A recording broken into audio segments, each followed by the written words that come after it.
Good day, good evening, wherever you might be around the world. Good start.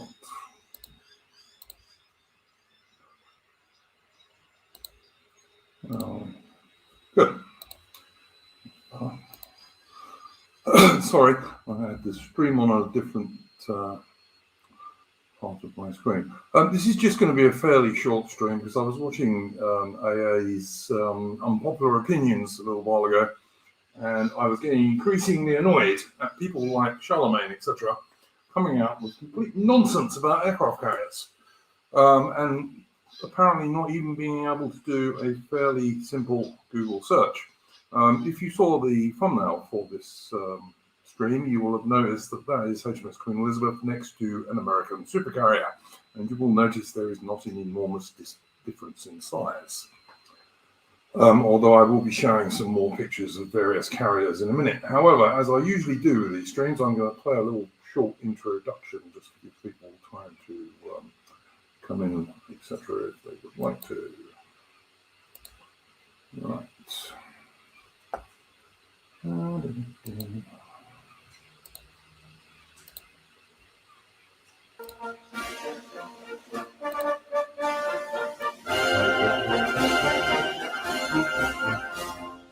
Cheer up, brothers, it's the glory is here. From glad something more to this wonderful year. To honor we call you the present and slave. For who are so free as the sounds of the wind. Out of home on the ship, jolly stars on the men. We call with the wind. Steady, boys, steady. We'll fly up the road for again and again. We never see a boat, but we wish them to stay. They never see us, but they wish us away. If they run, why we follow and run them to shore. And if they will fight us, we cannot move home. Out the boat on a ship, jolly stars on the we all with the wind. Steady, boys, steady. We'll fly and we'll roll for again and again. Till freedom shall triumph as if thou wast free.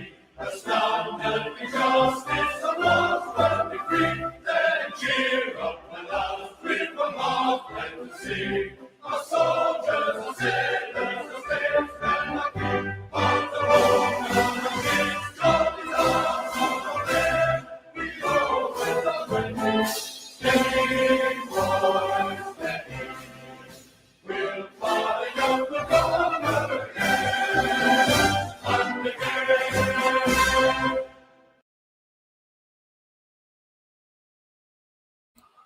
Okay, that was, of course, Hearts of Oak, which is the march of the Royal Navy. Now, just so people who don't always follow me understand, I was an infantry soldier, and but I've always had an interest in naval history and naval affairs, and my son is actually serving aboard HMS Queen Elizabeth, the Royal Navy aircraft carrier, as we speak, somewhere in the Pacific. So I do have a bit of knowledge about this stuff. And I think Charlemagne was getting very mixed up with some old small Invincible class carriers and the new QE class, for example. But anyway, hopefully I can put up some pictures and stuff and show what is going on here. Okay, let's put up the first one. There we go.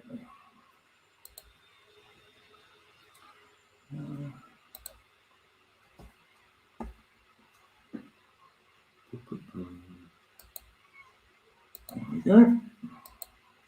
Right, the warship you should be able to see now is HMS Ark Royal, and she was, until the QEs were launched, the last full-size British fleet aircraft carrier.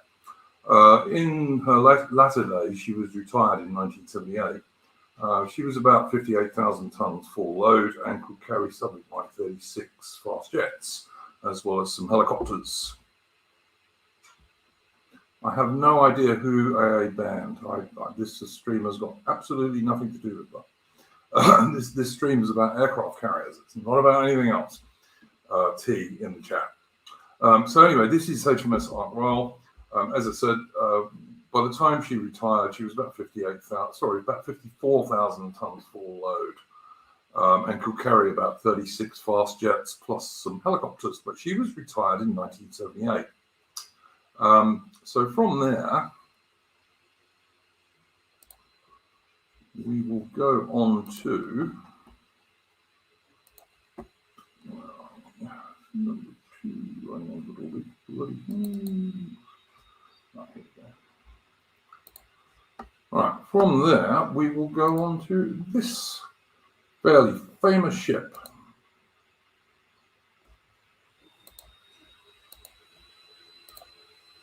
And people may recognize HMS Hermes. Now, HMS Hermes was commissioned in 1959, and in the Falklands War in 1982, she was the Royal Navy Task Force flagship. And she was capable of carrying something like 35, 40 aircraft. You can see she's on her way south to the Falklands in this particular photograph, which is one of my favorite photographs because it's called The Empire Strikes Back. And you can see that her deck is covered in Sea Harriers, and also aft she's got Sea King anti-submarine helicopters, etc. Now she, which I will actually have to look up on a different screen. Well, here we go. HMS Hermes was 28,000 tons full load. Okay, and she was also 650 foot long and had a beam of nearly 54 feet. She had a crew of 2,100 men, and she could carry up to 28 Sea Harriers and 9 Sea King helicopters. And as I said, she was the flagship and also the largest of the British aircraft carriers in the Falklands War, which had to take on the entire Argentine Air Force, by the way. They were the only air support the Royal Navy had, and the British Royal Marines and Army troops who landed in the Falklands. That was the only air support they got, apart from about 4 very, very long-range RAF bombing missions by Vulcan bombers. Single Vulcan bombers, which required refueling about 20 times to even get down there. So anyway, let us move on to the next photograph. Number 3. There we go.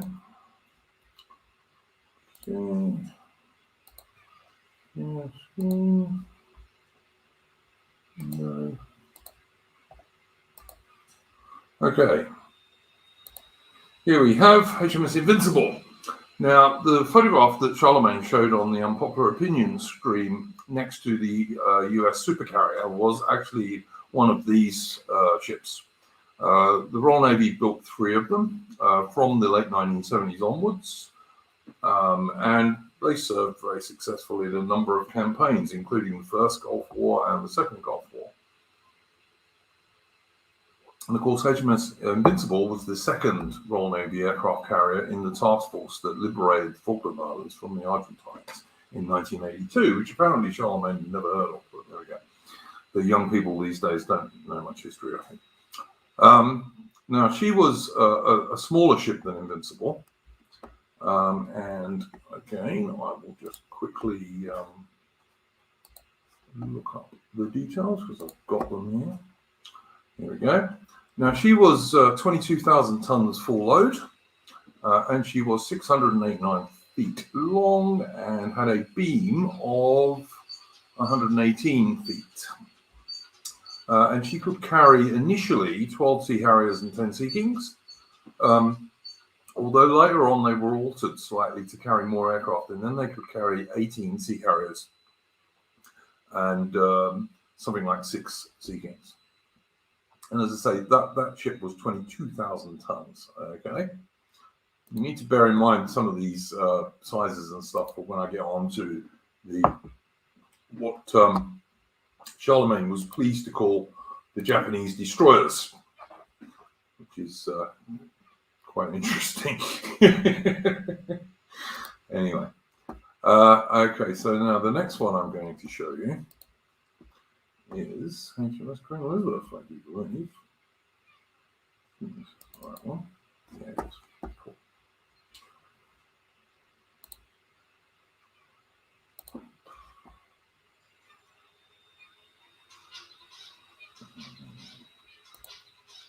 Yeah. All right. Boom, boom, boom, boom, boom. Okay. Right, this is HMS Queen Elizabeth, the current ship. And you can see she's a pretty large ship. I mean, there are 1 or 2 sailors you can see on the deck there. She's got a line of F-35B fighter bombers and also 4 Merlin helicopters along the center line. Now, she can actually carry up to about 70 aircraft. She hasn't done so yet, but she has the capacity to carry about 70 aircraft. Now, she is actually a very large ship. She is the largest ship. She and her sister ship, HMS Prince of Wales, are the largest warships ever built for the Royal Navy. They're 72,000 tons full load. They are huge ships. And just to give you a few details on them.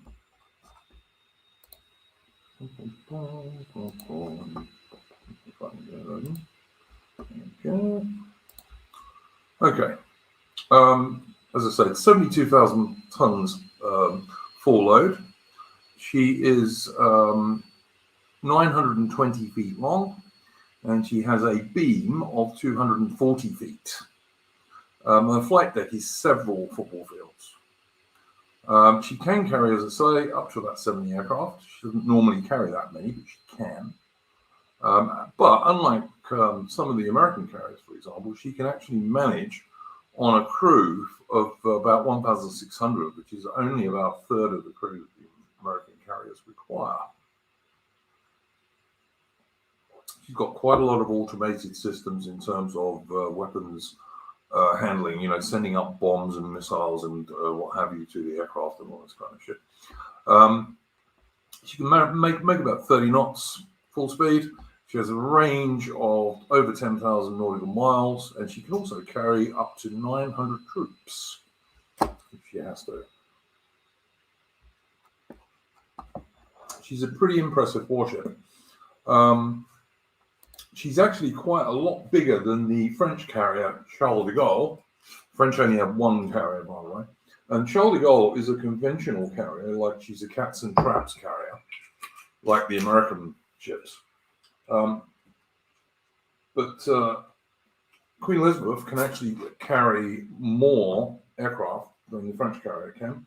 And also, unlike the French carrier, at the moment, both HMS Queen Elizabeth, which is in the Pacific at the moment, leading a British carrier task group, and HMS Prince of Wales, which is in British waters and has just been declared operational. The British ships actually look like they're going to spend quite a lot of time operational, whereas the French Charles de Gaulle tends to spend more time in port than she does out of it. But I mean, I might be a little bit biased. I am, after all, an Englishman. So that's the current Royal Navy carriers. Now, those carriers, the British actually paid enough money to have 3.5 aircraft carriers because the Labour Party built them so slowly on purpose because they didn't want them finished, and at one stage they wanted to cancel them. That we ended up paying an enormous amount of extra money for them. So we got 2 aircraft carriers, but paid for 3.5, which is the usual sort of nonsense that happens with British defence spending. But they're quite impressive ships, and other than the Americans, they are fully capable of taking out anyone else's carrier around the world. And that includes the Russians, or at the moment, the Chinese. I mean, the Chinese have got some big plans, but whether they actually happen or not, well, I guess we'll have to wait and see. Okay, so that's those. Hopefully, like I just don't understand how somebody like Charlemagne, who is a computer whiz by all accounts, I don't understand why he cannot do a Google search and find the correct modern British aircraft carrier. You know, they're not really difficult to find. Anyway, so those are those. Let me move on, because I've got a couple of quite interesting pictures to come up here. All right. Oh, I'll be looking at this time. Here we go. Sorry, guys, I had to rush this because I had to take my little dog out before I did this stream. Because you can't leave your dog, you know. Where are we? Four. I've got two pictures that are quite similar. Oh, this is quite a good one. Okay. Okay.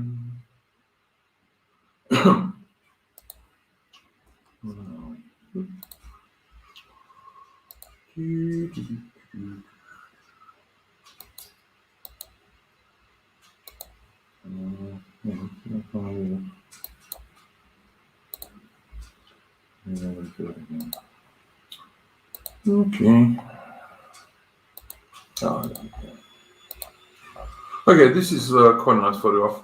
And what it shows is two American supercarriers, which are the two darker colored ships at the front on the right of the screen. The second ship from the top on the extreme right of the screen is HMS Queen Elizabeth. And the ship just below her is one of these ships that Charlemagne was under the impression was a destroyer. And this is one of the smaller Japanese former so-called destroyers, which is actually a helicopter carrier, to be honest with you. Now, if you look at the ships in the escorting warships in the second row, you can see there's a couple of American Arleigh Burkes. The third ship down is a British Type 45 destroyer. Now, that Type 45 destroyer is as big as a World War II cruiser. She's like almost 6,000 tons. She's a very big ship, but you can see compared to the Japanese so-called destroyer at the front there, she's not very big. And the Japanese purely called these ships destroyers to get around their own rules, which have been changed now. So they can now call these things carriers. But they called them destroyers, even though they were like ships of between 18 and 24,000 tons, which is a ridiculous size for a destroyer. And they called them that just to get around their own rules, which have since been changed. So the idea that this is like a converted destroyer of some sort is like nonsense, frankly. And as you can see from this photograph, that there's two American supercarriers, which Charlemagne was pointing out, and quite correctly, they are enormous ships. You know, they can carry 100 aircraft, whereas poor old Queen Elizabeth could only carry 70. But they also require crews of about 5,500 men on each ship, whereas Queen Elizabeth gets away with under 2,000, which is pretty good. Especially if you're the Royal Navy that doesn't have that many crewmen available. So you can see Queen Elizabeth is not hugely smaller than these American supercarriers. Yes, she carries 30 less aircraft, but also the other thing Charlemagne got wrong is that modern American carriers only really carry two types of fast jets. They carry F-18 Super Hornets, and yes, they also carry the Growler electronic warfare variant, but that's also an F-18. And they carry F-35C fighter bombers. They're the only two fast jets they carry. They also carry an AWACS aeroplane, but that's a turboprop plane. It's not a jet. And the Royal Navy use Merlin helicopters to do the same job, the AWACS job. Admittedly, not the best solution, but it's the one we have at the moment. There are better ones, but you know. And also, incidentally, the Queen Elizabeth class was supposedly designed that you could actually turn them into a cats and traps carrier if you so desired. Although when the British government looked at doing that on one occasion, the cost that BAE wanted to charge for it was enormous. So they didn't do it. But I wouldn't be surprised, given the Queen Elizabeth class is supposed to have a 50-year lifespan, I would not be at all surprised that if at some stage in the future they were converted to cats and traps. But, time will tell.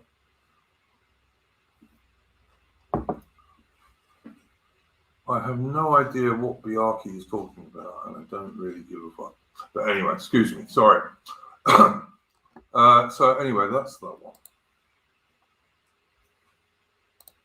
I think I've only got one or two more pictures to show. That one.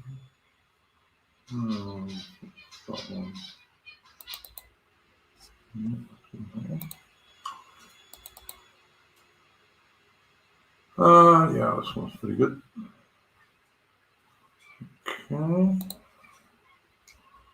Okay, this one's a pretty good picture to show. All right, what we have here at left of the screen is HMS Queen Elizabeth. She's got one of the Japanese helicopter carriers below her, and she's got the latest Japanese aircraft carrier above her. And again, both of these Japanese ships, the darker grey ships, were originally designated as destroyers. So if for some reason you believe that either of those ships are in any way a destroyer, again, I'll point out to you, the second ship, if you look at the ships on the right, the second ship down on the right is a Type 45 British destroyer, which is a 5,000-ton plus ship and a very large destroyer. She's an air defense destroyer. That's a destroyer. The Japanese things are carriers. As I said, the Japanese called them destroyers to get around their own rules. They've changed them now; they don't have to. Now, obviously, neither of those two Japanese ships could carry as many aircraft as HMS Queen Elizabeth. They're not as big, but they could carry a fair number of aircraft. The top ship is roughly the same size as HMS Hermes that the British used in Falkland War. So that should give you another clue for that stuff. Yeah, well. Okay, Izumo class. Now, the bigger of those two ships was an Izumo class carrier. She's 27,000 tons full load. She's 813 feet long and has a beam of 124 feet, something or other. She can carry 12 or more F-35Bs, which are the same aircraft that HMS Queen Elizabeth uses in terms of fast jets. And she can also carry about 9 helicopters in addition to that. A pretty formidable warship, and certainly no description of destroyer. Like, if you think that's a destroyer, then I'm obviously someone from Somalia. But anyway, there we go. Now, just to be fair, let me point out that the Gerald R. Ford, which is the latest American aircraft carrier class, are about 100,000 tons full load, and they are 1,092 feet long and have a beam of 252 feet. They have a crew of 3,789 men plus 2,600 aircrew. So they have an enormous crew. It's actually over 6,000 that they require, and they can carry about 75 aircraft. So they can actually carry about 5 more aircraft than HMS Queen Elizabeth can. And I would also point out that the Gerald R. Ford is not in commission yet. And she was launched in 2017. And here we are in 2021, and she has still not been commissioned because some of her systems don't work yet. I'm sure the Americans will sort it out. The United States Navy is a very good Navy. And they're very good at aircraft carriers. They've been doing them for a long time, and they will sort it out. But this is the latest American aircraft carrier. Now, the idea that she totally outclasses every other ship in the world, I don't know. I'm not so sure about that, to be quite honest with you. In theory, yeah, maybe. But, an aircraft carrier, if you're going to be facing either enemy missiles or enemy aircraft or enemy nuclear hunter-killer SSN submarines, a lot depends on your escort group and all the rest of it. The American carriers are extremely powerful ships, but the idea that they can go anywhere and do anything is no longer true. It's not true for any aircraft carrier, to be honest with you, these days. It's just not. Aircraft carriers these days have vulnerabilities. And the fact that America now has aircraft carriers that only have F-18 Super Hornets and F-35C fighter bombers on them makes them more limited than they used to be in the old days when they had things like the F-14 Tomcat, etc., which was got rid of, not because it wasn't a good aircraft, but because it was too expensive to run. But anyway, there we go. Back in the days when, history had ended and the Soviet Union had collapsed and no one ever had to fight a war again. Biaki, this is your last chance. You say one more thing about any of this shit, which has got nothing to do with this stream, and you are getting banned. Good. Go do some work, mate. Do you good. Son of Timia, I have a channel that's been going for ages. My regular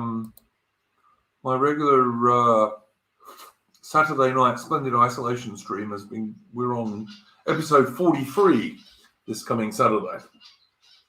So yeah, I do lots of streams. But I just got so annoyed at Charlemagne and some other people on that stream not having the least idea what was going on with aircraft carriers. I thought, yeah, I'll do a really quick stream and just show some aircraft carriers and show people what is actually going on. Now, there was one more picture I wanted to show, I think, or did I show that? No, I did actually. Actually, there was one more photograph I was going to show you, if I can find it. It's not that one. I will be saying that.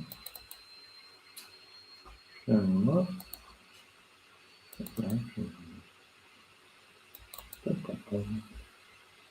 Yeah, that's what showing you.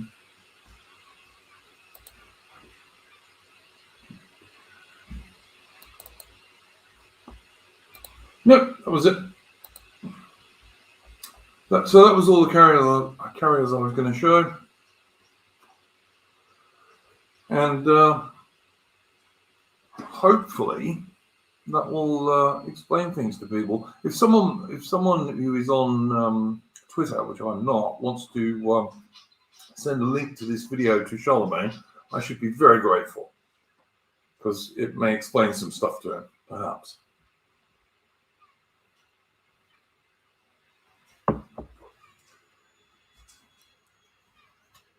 I think that's about all I was going to do. So, okay, guys, I didn't want to make this a long stream. I just wanted to correct a few things from AA's Unpopular Opinions. Go well. If you'd like to like the stream or subscribe to my channel, I should be most grateful.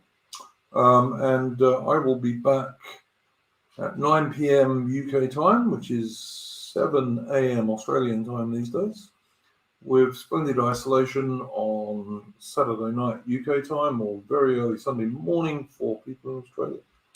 So go well.